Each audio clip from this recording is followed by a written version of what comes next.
স্যামের 2 চাকায় চালানো। ও ইন্টারেস্টিং। এইটা কারণ হচ্ছে ওর বডি ব্যালেন্স টেকনোলজির জন্য। স্যাম যখন এরকম ভাবে হিলে যায় তখন ওর বডি ব্যালেন্স টেকনোলজি ওকে মেনটেন করে এবং ওকে একদম 1:1 ওয়েট 1:1 ওয়েট রেশিও দেয়, যেটার ফলে ও পড়ে যায় না। স্যামকে আরেকবার দেখুন, স্যামের স্পাইক চাকাগুলো দেখুন। এইটার সাহায্যেই ও কোনো জিনিসের উপর উঠতে পারে, যেমন কি আমার আঙুল। এবার আপনারা আমার আঙুলকে দেখতে যাবেন কিভাবে ওইটা স্যামের শিকার হয়ে স্যামের নিচে দিয়ে যায়।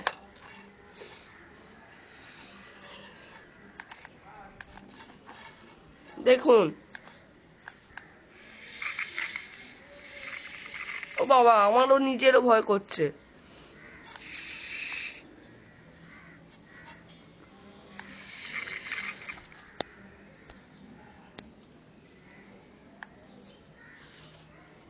সত্যি আমি ভয় পেয়ে গেছি। স্যামের ওই কাঁটাদার